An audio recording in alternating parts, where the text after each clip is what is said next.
Hello guys, welcome to our channel. இந்த வீடியோவில் நம்ம என்ன பார்க்க போகிறோம்னா, த கிரேட்டஸ்ட் மிஸ்ட்ரியாக இருக்கிற இந்த வாய்ட் சென்ச்சுரியோடைய ஒரு ஃபுல் ஹிஸ்ட்ரி தான் நம்ம பார்க்க போகிறோம். அதை பற்றி தான் இன்னும் ரிவீலே பண்ணலையே ப்ரோ அப்படின்னு கேட்டிங்கன்னா, அதை பற்றி ஃபுல்லாக ரிவீல் பண்ணலை. பட் அதுக்கு பின்னாடி இருக்கிற அந்த மிஸ்ட்ரி என்ன, அதில் இருக்கிற கேரக்டர்ஸ் யார், இந்த வாய்ட் சென்ச்சுரியில் என்ன நடந்துச்சு அப்படின்றத பற்றி நம்ம டீட்டெயில்டாக ஒரு லாங் வீடியோவை நம்ம இன்றைக்கி வீடியோவில் பார்க்க போகிறோம். ஸோ இது ஒரு பெரிய வீடியோவாக இருக்க போகுது. இந்த வீடியோவில் வாய்ட் சென்ச்சுரி பற்றி நமக்கு தெரிஞ்ச எல்லாத்தையும் நம்ம இந்த வீடியோவில் நம்ம டீப்பாக டிஸ்கஸ் பண்ண போகிறோம். ஸோ வீடியோ ஃபுல்லாக பாருங்கள், கண்டிப்பாக இன்ட்ரெஸ்ட்டாக இருக்கும். ஸோ அந்த வகையில் நம்ம ஃபஸ்ட் எதுலேருந்து ஆரம்பிக்க போகிறோம் அப்படின்னு பார்த்தீங்கன்னா, இந்த வாய்ட் சென்ச்சுரினா என்ன அப்படின்றது தான். ஸோ பேசிக்காக இதை பற்றி உங்க எல்லாருக்குமே தெரியும். இந்த வாய்ட் சென்ச்சுரி அப்படின்றது 800 இயர்ஸ்க்கு முன்னாடி நடந்த ஒரு இன்சிடென்ட். அண்ட் இந்த இன்சிடென்ட்டை வந்து ஹிஸ்ட்ரியில் அழிக்க ட்ரை பண்ணிட்டு இருக்காங்க.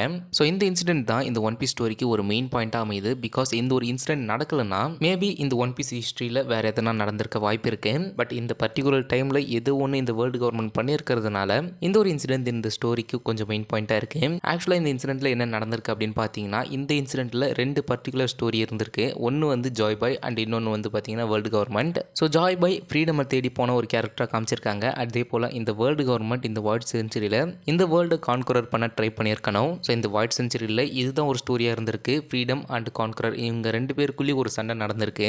அந்த சண்டையில் கான்குரர் ஜெயிச்சு இந்த வேர்ல்டையும் கான்குரர் பண்ணியிருக்காங்க. ஸோ வேர்ல்டு கவர்மெண்ட் எப்படியோ ஜாய் பாயை டிஃபீட் பண்ணி இந்த வேர்ல்டை கான்குரர் பண்ணிட்டாங்க. பட் அதுக்கப்புறமும் எதுக்கு அந்த ஹிஸ்ட்ரியை எரேஸ் பண்ண ட்ரை பண்ணுறாங்க அப்படின்றது இன்னமும் நமக்கு புரியலை. ஏன்னா யோசிச்சு பாருங்க, இந்த வேர்ல்டு கவர்மெண்ட் ஜாய் பாயை டிஃபீட் பண்ணதுக்கு அண்ட் அந்த வாய்ட் சென்ச்சுரி இன்சிடென்ட் நடந்ததுக்கு மெயின் காரணமே இந்த வேர்ல்டு ஒன்று கான்குரர்டாக இருக்கணும், அப்படி இல்லைனா ஃப்ரீடமாக இருக்கணும் அப்படின்றது தான். ஸோ அந்த வகையில் இந்த வேர்ல்டு கவர்மெண்ட் இந்த வேர்ல்டு கான்குரர் பண்ணிட்டாங்க. ஸோ அந்த கான்குரர் பண்ண ஹிஸ்ட்ரியை எல்லாருக்கும் சொல்லி இந்த வேர்ல்டை அவங்களுடைய கைப்பிடியில் இன்னும் வச்சிருந்துருக்கலாம். பட் அது பண்ணாமல் இவங்க ஓரளவுக்கு ஃப்ரீடம் கொடுத்துருக்காங்க. அண்ட் அந்த ஃப்ரீடமில் ரிசர்ச்சிங் அப்படின்ற ஒரு பார்ட்டுமே இருக்கு. ஏன் அப்படி சொல்கிறேன்னா, ஒஹாரா அப்படின்ற கண்ட்ரி உங்கள் எல்லாருக்குமே தெரியும். அந்த ஒரு கண்ட்ரி தான் இந்த வாய்ட் சென்ச்சுரி பற்றி டீப்பாக ரிசர்ச் பண்ணியிருந்தாங்க. ஸோ அந்த ஒரு கண்ட்ரி இந்த வாய்ட் சென்ச்சுரி பற்றி ரிசர்ச் பண்ணுறாங்க அப்படின்னு தெரிஞ்ச உடனே அந்த கண்ட்ரியை டோட்டலாக ரெஸ்ட்ரை பண்ணியிருப்பாங்க. அண்ட் அதில் ஒரு பீப்புள் கூட அந்த இடத்துல இருந்து தப்பிக்கக்கூடாது அப்படின்ற ஒரு பாயிண்டோட மொத்த பீப்புள்ஸ் அண்ட் சில்ட்ரன்ஸ் எல்லாருமே வந்து கில் பண்ணியிருப்பாங்க.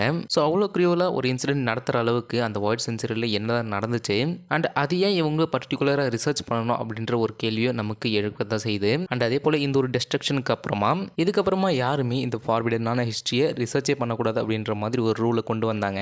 அண்ட் அதை தாண்டி ரிசர்ச் பண்ணுறவங்களுக்கு கண்டிப்பாக டெத்து தான், லைக் வேக பங்குக்கான மாதிரி. ஸோ இந்த வாய்ட் சென்ச்சுரியை ரிசர்ச் பண்ணுறவங்கள தேடி தேடி கொண்ட அளவுக்கு இந்த வேர்ல்டு கவர்மெண்ட்டுக்கு அந்த வாய்ட் சென்ச்சுரி மேலே ஏன் அவ்வளோ பயம் இருக்குது அப்படின்றதும் தெரியல. அண்ட் அதே போல் அந்த வாய்ட் சென்ச்சுரியோட ஹிஸ்ட்ரி மட்டும் இல்லை, ஒரு சில ரேசஸை பர்டிகுலராக டெஸ்ட்ராயும் பண்ண ட்ரை பண்ணாங்க. அந்த வகையில் தான் லுனாரியன் அப்படின்ற ரேஸை கம்ப்ளீட்டாக டெஸ்ட்ராய் பண்ண பார்த்துருப்பாங்க.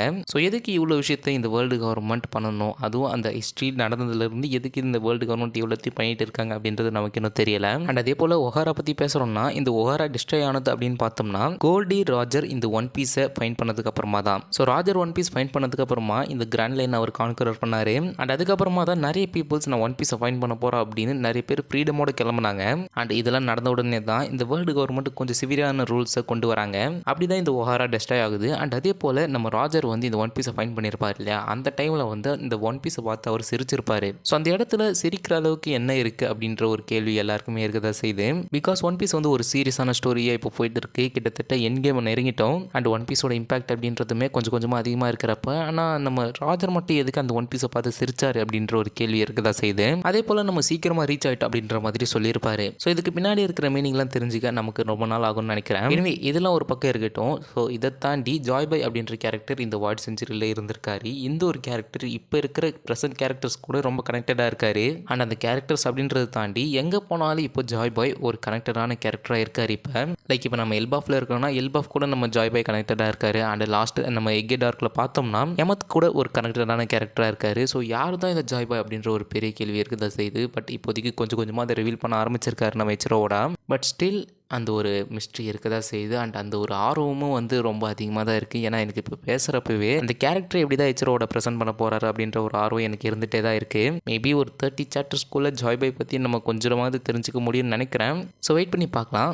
ஸோ இது வரைக்கும் மேலோட்டமாக வாய்ட் சென்ச்சுரியோட இந்த பேக்ரவுண்ட் பற்றி பார்த்துட்டோம். இப்போ நம்ம கொஞ்சம் டீப்பாக அனலைஸ் பண்ணலாம். So first of all void century பற்றி நான் ஒரு டீப்பான ஸ்டோரி சொல்லிடுறேன். ஸோ 800 இயர்ஸ்க்கு முன்னாடி ஜாய் பாய் அப்படின்ற ஒரு கேரக்டர் இருக்காரு. இந்த கேரக்டர் கூட ஏன்ஷியன்ட் கிங்டம் அப்படின்ற ஒரு கிங்டமும் இருக்குது. அண்ட் இந்த இந்த கிங்டமோட சேர்த்து ஜாய்பாய் கூட ஒரு 3 ஏன்ஷியன்ட் வெப்பனும் இருந்துச்சு. அண்ட் இந்த ஒரு ஏன்ஷியன்ட் வெப்பன் இப்போதைக்கு ரொம்ப ஸ்ட்ராங் அண்ட் மாஸ் டிஸ்ட்ரக்ஷன் ஏற்படுத்தக்கூடிய ஒரு வெப்பனாக பார்க்கப்படுது இப்போ ப்ரெசென்ட் டைமில். அந்த 3 வெப்பன் தான் ப்ளூட்டான், போசைடான், யுரேனஸ். ஸோ இந்த 3 வெப்பனில் ஏதாவது ஒரு வெப்பன் ஒரு கேரக்டர் கிட்ட போனால் ஒரு பெரிய டிஸ்ட்ரக்ஷனை ஏற்படுத்த முடியும் இப்போ ஒன் பீஸில். அப்படிப்பட்ட 3 வெப்பன்ஸ் நம்ம ஜாய்பாய் கிட்டே இருந்திருக்கு. அண்ட் அதுவும் இல்லாமல் அவர் கூட இருந்த அந்த ஏன்ஷியன்ட் கிங்டம் இருக்கு இல்லையா, அந்த ஏன்ஷியன்ட் கிங்டம் இப்போ மாடர்ன் ஒன் பீஸ் சயின்ஸை விட ரொம்ப அட்வான்ஸ்டாக இருந்திருக்கு அப்படின்னு நம்ம வெகாபங்கே கன்ஃபார்ம் பண்ணியிருக்காரு.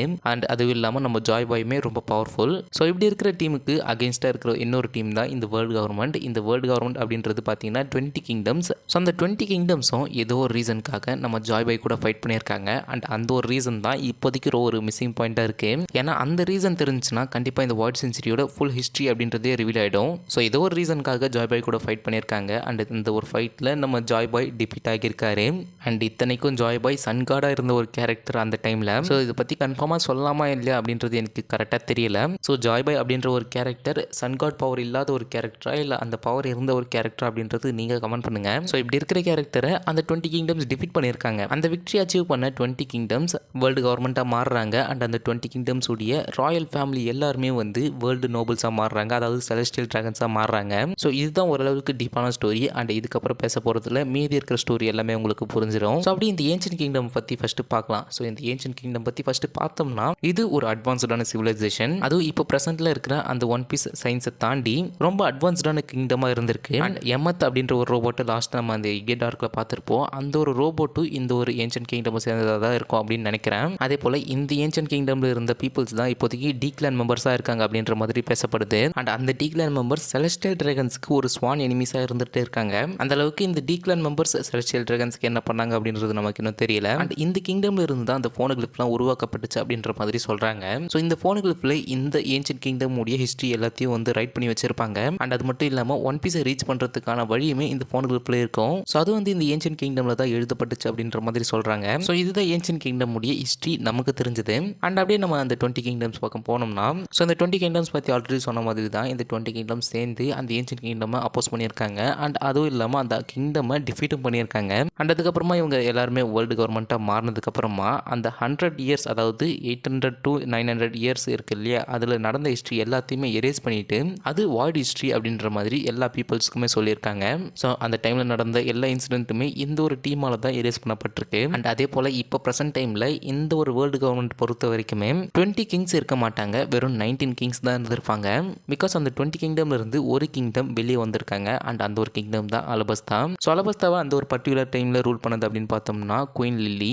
ஸோ இவங்க தான் இந்த ஏன்ஷியன்ட் கிங்டமை உருவாக்கின அந்த போனகிராஃப் எல்லாத்தையும் டிஸ்ட்ரிபியூட் பண்ணியிருப்பாங்க. அண்ட் அதே போல் இந்த வேர்ல்டு கவர்மெண்ட் கிட்ட செலஸ்டியல் டிராகன் பட்டமே வேணாம் அப்படின்ற மாதிரி சொல்லிட்டு வெளியே வந்ததாகவும் சொல்லப்படுது. ஸோ அந்த வாய்ட் செஞ்சுரி வார்லாம் முடிஞ்சதுக்கப்புறமா இந்த 20 கிங்டம்ஸ்லாம் அவங்களுடைய கிங்டம்ஸ்க்கு கிளம்புவாங்கல்ல, அப்படி அந்த வகையில் நம்ம லில்லி கிளம்புனதா வந்து சொல்லப்படுது. பட் அதுக்கப்புறமா வந்து அவங்க அலபஸ்தாக்கு ரீச் ஆகலை அப்படின்ற மாதிரி ஒரு இன்ஃபர்மேஷன் ரீசெண்டாக ரிவீல் பண்ணியிருப்பாங்க. ஸோ லில்லி ஏன் ரிட்டர்ன் ஆகலை அப்படின்ற ஒரு கொஷினை நம்ம 5 எல்டர்ஸ் கிட்ட நம்ம கோப்ரா கேட்டிருப்பாரு. அண்ட் அவர் கேட்ட அந்த ஒரு இடத்துல வந்து ஒரு எம்டி த்ரோன் இருந்திருக்கும். ஸோ அந்த த்ரோன் என்ன அப்படின்னு பார்த்தோம்னா அந்த 20 கிங்டம்ஸ் அந்த ஏன்ஷியன்ட் கிங்டம் டிஃபீட் பண்ணதுக்கு அப்புறமா நாங்கள் எல்லாருமே சமம் தான், எங்களில் யாருமே கிங் கிடையாது, அண்ட் இந்த வேர்ல்டுக்கும் யாரும் கிங் கிடையாது அப்படின்னு அந்த த்ரோனுக்கு முன்னாடி அவங்களுடைய ஸ்வாடை குத்தி ஒரு பிளட்ஜ் எடுத்திருப்பாங்க. அண்ட் அந்த ஸ்வாட்ஸில் பார்த்தீங்கன்னா வெறும் 19 ஸ்வாட்ஸ் தான் இருக்கும், ஒரு ஸ்வாட் இருக்காது. மேபி அந்த மிஸ்ஸிங் ஸ்வாட் நம்ம குயின் லில்லி தான் இருக்க வாய்ப்பு இருக்கு. ஸோ எங்களில் கிங் யாருமே இல்லை அப்படின்ற ஒரு பிளட்ஜ் எடுத்திருப்பாங்க. பட் அந்த ஒரு எம்டி த்ரோனில் நம்ம ஈமோ செட் பண்ணியிருப்பாங்க. So he is the secret ruler of One Piece. எனவே இந்த கேரக்டர் பற்றிலாம் நம்ம அவரை பேசலாம். அண்ட் அதே போல் இந்த வாரில் நடக்கிறதுக்கு முன்னாடி மேபி எதனா ஒரு பாலிட்டிக்கல் ஸ்ட்ரக்சர் இருந்திருக்கலாம் அப்படின்னு சொல்லப்படுது. மேபி அந்த 20 கிங்டம்ஸ் தான் அந்த பாலிட்டிக்கல் ஸ்ட்ரக்சரை உருவாக்கியிருக்கணும். அண்ட் அந்த பாலிட்டிக்கல் ஸ்ட்ரக்சர் அப்போஸ் பண்ணுற விதமாக தான் நம்ம ஜாய் பாய் அந்த 20 கிங்டம்ஸ் கூட ஃபைட் பண்ணியிருக்கணும். பாலிட்டிக்கல் ஸ்ட்ரக்சர் எப்படி இருந்திருக்கும் அப்படின்னு பார்த்தீங்கன்னா இப்போ ப்ரெசென்ட்டில் நடக்கிற அந்த பாலிட்டிக்கல் ஸ்ட்ரக்சர் தான் அந்த வார்ட் செஞ்சுரி டைம்லேயும் நடந்திருக்கணும் அப்படின்னு நினைக்கிறேன். பிகாஸ் ஏன் சொல்கிறேன்னா நம்ம ஜாய் பாய் வந்து நம்ம அந்த மெர்மைட் பிரின்சஸ்க்கு வந்து ஒரு ப்ராமிஸை மேக் பண்ணியிருப்பாரு. நான் வந்து இந்த ஃபிஷ்மன்ஸ் எல்லாரும் சர்ஃபேஸ்க்கு கூட்டிகிட்டு போவோம் அப்படின்ற மாதிரி ஒரு ப்ராமிஸை மேக் பண்ணியிருப்பாரு. இந்த பாலிட்டிக்கல் ஸ்ட்ரக்சர் இல்லாமல் இருந்துச்சுன்னா கண்டிப்பாக இந்த ஃபிஷ்மன்ஸ் எல்லாம் ஃப்ரீடமோட வந்து அந்த சர்ஃபேஸில் வாழ்ந்திருக்கலாம். ஸோ ஒரு பாலிட்டிக்கல் ஸ்ட்ரக்சர் அந்த ஒரு இடத்துல இருந்ததுனால தான் கண்டிப்பாக ஒரு வாரம் அந்த ஒரு இடத்துல உருவாகி இருக்கணும். அண்ட் அதே போல் இந்த ஏன்ஷியன்ட் ரேசஸ், இந்த ஃபிஷ்மேன்லேருந்து லுனாரியன் ஜெயன்ஸ் அப்படின்னு நிறைய மாடர்ன் ரேசஸே நம்ம பார்த்துட்டோம். பட் ஏன்ஷியன்ட் டைமில் இந்த ரேசஸ்லாம் எப்படி இருந்துச்சு அப்படின்னு நமக்கு இன்னும் தெரியல. பிகாஸ் நம்ம இப்போ ரீசெண்ட் சாப்டர்ஸ்லேயே பார்த்தோம் இந்த ஏன்ஷியன்ட் ஜெயன்ஸ்லாம் ரொம்ப கொடூரமானவங்க, அவங்கெல்லாம் ஃபைட்காகவே உருவாக்கப்பட்டவங்க அப்படின்ற மாதிரிலாம் சொல்லியிருப்பாங்க. ஐ மீன் உருவாக்கப்பட்டாங்க அப்படின்றது சொல்கிறத தாண்டி அவங்க எல்லாம் ஃபைட்காகவே பிறந்தாங்க அப்படின்ற மாதிரிலாம் சொல்லியிருப்பாங்க. ஸோ அவங்களுடைய அப்பியரன்ஸும் இப்போ கரண்ட்டில் இருக்கிற அந்த ஜெயின்ஸுடைய அப்பியரன்ஸை நம்ம கம்பேர் பண்ணி பார்த்தோம்னா பார்த்தோம்னா அந்த ஜெயின்ஸோட அப்பியரன்ஸ்லேயே நம்மளால சொல்ல முடியும் அவங்க ரொம்ப பவர்ஃபுல் அண்ட் ரூடான கேரக்டர்ஸ் அப்படின்னு. அண்ட் பர்டிகுலர்லி இந்த ஜெயின் ட்ரைபுமே நம்ம ஜாய் பாய் கூட தான் இருந்திருக்காங்க இந்த ஒரு வாரில். ஸோ அப்படிலாம் இருந்தும் நம்ம ஜாய் பாய் டிஃபீட் ஆகியிருக்காரு அப்படின்னா ப்ராபப்ளி எதனா ஒரு பெட்ரியல் நடந்திருக்க சான்ஸ் இருக்கு. ஸோ ஃபர்ஸ்ட் ஆஃப் ஆல் நம்ம ஜாய் பாய் பற்றி கொஞ்சம் டீப்பாக பேசுவோமா. ஸோ யார் இந்த ஜாய் பாய் அப்படின்னு பார்த்தோம்னா ஜாய் பாய் பற்றி இப்போதைக்கு நம்ம என்ன ரிவீல் பண்ணியிருக்காங்க அப்படின்னு பார்த்தீங்கன்னா ஜாய் பாய் தான் ஃபர்ஸ்ட் எவர் பைரேட் அப்படின்ற மாதிரி ரிவீல் பண்ணியிருக்காங்க. அண்ட் அதே போல் first person to travel on the sea அப்படின்ற மாதிரி சொல்லியிருக்காங்க. அண்ட் அதே போல் இவர்கிட்ட என்ன பவர்ஸ் இருந்துச்சு அப்படின்றது நமக்கு இன்னும் தெரியல. ஆனால் இவர்கிட்ட இல்லாத பவர் என்ன இல்லை அப்படின்றது மாதிரி தான் எனக்கு தோணுது. பிகாஸ் ரீசெண்டாக நம்ம அந்த எகே டார்க்கில் பார்த்துருப்போம் எமத் ரோபோட் ஒரு நாட்டை ரிலீஸ் பண்ணியிருக்கோம். அதாவது ஒரு முடியை அழுத்திருக்கும் ஒரு ரோப்ல இருந்து. அண்ட் அதுக்குள்ளே பார்த்தீங்கன்னா ஜாய் பாயுடைய ஹாக்கி அப்படின்றது ஸ்டோர் ஆகியிருக்கு. அந்த நாட்டோட சேர்த்து அந்த ஹாக்கி ரிலீஸ் ஆனதுல அந்த 5 எல்டர்ஸ் எல்லாருமே வந்து கம்ப்ளீட்லி ஹோம்க்கு ரிட்டர்ன் ஆகியிருப்பாங்க. அண்ட் ஈவன் அந்த ஹாக்கி பவர் ரொம்ப தூரத்தில் இருந்த ஈமோவையே கொஞ்சம் ஷேக்காக வச்சிருக்கோம். அந்த அளவுக்கு அந்த ஹாக்கியோட பவர் ரொம்ப டேஞ்சரஸாக இருந்தது. ஸோ இது மட்டும் கம்ப்ளீட்லி அவருடைய சிங்கிள் பவராக இருக்க வாய்ப்பே இல்லை. கண்டிப்பாக அவர்கிட்ட நிறைய பவர்ஸ் இருந்திருக்கணும். அண்ட் அதே போல் இப்போ நம்ம லூஃபி சைடு பார்க்குற எல்லா கேரக்டர்ஸும் வந்து நம்ம ஜாய் பாய் மேலே கொஞ்சம் ட்ரஸ்டடாக இருந்திருப்பாங்க.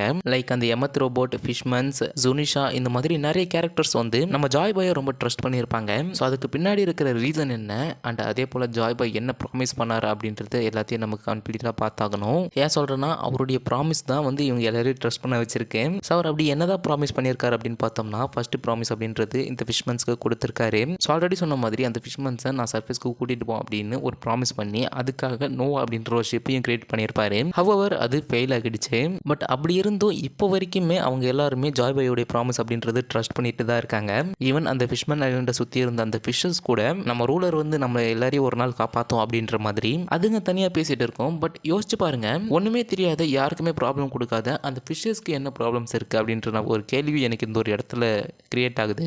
ஏன்னா ஈவன் ஒரு ஃபிஷ் கூட வந்து நம்மளுடைய எம்பரர் வந்து நம்மளை சேவ் பண்ணுவார் அப்படின்ற ஒரு டைலாக் சொல்லுதுன்னா அது வந்து சும்மா கிடையாது. அப்போ அந்த ஃபிஷ்ஷுக்கும் ஏதோ ப்ராப்ளம் இருக்குது. ஸோ அப்படி அந்த ஃபிஷ்ஷுக்கு ப்ராப்ளம் இருக்குது அப்படின்னு பார்த்தோம்னா ப்ராபப்ளி அந்த சீல ஏதோ ஒரு பெரிய ப்ராப்ளம் இருக்கணும் அப்படின்னு நினைக்கிறேன். இதை பற்றி ஓட எதனா ரிவீல் பண்ணுறாங்களா அப்படின்றத நம்ம வெயிட் பண்ணி பார்க்கலாம். இல்லை இது ஒரு சும்மா ஒரு போர்ஷனுக்காக வச்சார் அப்படின்றது நம்ம வெயிட் பண்ணி பார்க்கலாம். அதே போல் இந்த ப்ராமிஸ்லாம் இத்தனை கேரக்டருடைய ஹார்ட்டில் இருக்கிறப்ப எப்படி இவர் ஃபெயில் ஆனார்? ஏன் சொல்கிறேன்னா 800 இயர்ஸ்க்கு அப்புறமா ஒரு கேரக்டருடைய ஹாக்கி ஒன் பீஸ் சீக்கிரட்டாக ரூல் பண்ணிட்டு இருக்கிற ஒரு கேரக்டர் அஃபெக்ட் பண்ணுதுன்னா அந்த கேரக்டர் அலைவாக இருக்கிறப்ப அவன் எவ்வளோ பவர்ஃபுல்லாக இருந்திருப்பான். இத்தனைக்கும் அந்த கேரக்டருடைய பேக்ரவுண்ட் பவர்ஸை நான் எக்ஸ்பிளைன் பண்ணிட்டேன். அப்படி இருந்தும் அந்த கேரக்டர் ஃபெயில் ஆகியிருக்காருன்னா அதுக்கு பின்னாடி இருக்கிற ரீசன் என்ன அப்படின்ற ஒரு கொஷின் இன்னமும் ஸ்ட்ரைக் ஆகிட்டே இருக்கு. அண்ட் அந்த கிரேட் வாரில் யார் யாரை பிட்ரே பண்ணாங்க அப்படின்ற உண்மை நமக்கு இன்னும் தெரிய வரல. அண்ட் அந்த ஏன்ஷியன்ட் வெப்பன்ஸ் அதை பற்றி நம்ம கொஞ்சம் பேசலாம். பிகாஸ் அந்த ஏன்ஷியன்ட் வெப்பன்ஸில் வந்து ஒரே ஒன்றுத்துக்கு மட்டும்தான் உயிர் இருக்கு. அண்ட் அந்த ஒரு வெப்பன் தான் பொசைடான். ஸோ இந்த வெப்பன் வேற ஒன்றும் இல்லை ஃபிஷ்மேன் ஐலண்டில் இருக்கிற மெர்மைட் பிரின்சஸ் தான். ஸோ இவங்களால வந்து அந்த சீல இருக்கிற சீக்கிங்ஸை கண்ட்ரோல் பண்ண முடியும்.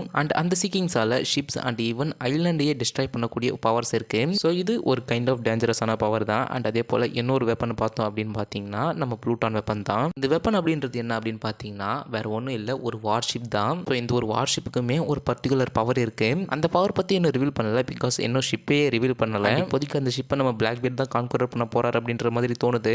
என்ன நடக்குது அப்படின்றத நம்ம வெயிட் பண்ணி பார்க்கலாம். அண்ட் இப்போ வரைக்குமே யாருக்குமே தெரியாத ஒரு ஏன்ஷியன்ட் வெப்பன்னா அது யுரேனஸ் தான். ஸ்டில் அந்த வெப்பன் எப்படி இருக்கும் அப்படின்ற ஒரு ஹிண்ட் கூட நமக்கு இன்னும் கிடைக்கல. ஸோ இந்த ஒரு வெப்பன் பற்றி என்ன ரிவீல் பண்ணுறாங்க அப்படின்றத நம்ம வெயிட் பண்ணி பார்க்கலாம். அண்ட் இந்த வாய்ட் செஞ்சுரி பற்றி என்ன ரிவீல் பண்ணுறாங்க அப்படின்றத நம்ம வெயிட் பண்ணி பார்க்கலாம். அண்ட் இந்த வாய்ட் செஞ்சுரி பற்றி உங்களுக்கு எதனா தியரிஸ் தோணுச்சுன்னா மறக்காம கமெண்ட் பண்ணுங்க. கண்டிப்பாக அதை பற்றி ஃபியூச்சரில் நம்ம டிஸ்கஸ் பண்ணலாம். அண்ட் நம்ம சேனலுக்கு புதுசாக இருந்தீங்கன்னா மறக்காம சேனலை சப்ஸ்கிரைப் பண்ணிக்கோங்க. அப்போ தான் நான் போகிற இந்த மாதிரி வீடியோஸில் உங்களுக்கு நோட்டிஃபிகேஷனோட வரும். அண்ட் நீங்களும் நம்மளுடைய வீடியோஸை ரெகுலராக பார்க்க முடியும். ஸோ மறக்காம நம்ம சேனலை சப்ஸ்கிரைப் பண்ணிக்கோங்க. நாளைக்கு ஒரு வீடியோவில் வந்து உங்களை மீட் பண்ணுறேன். Until then, stay tuned.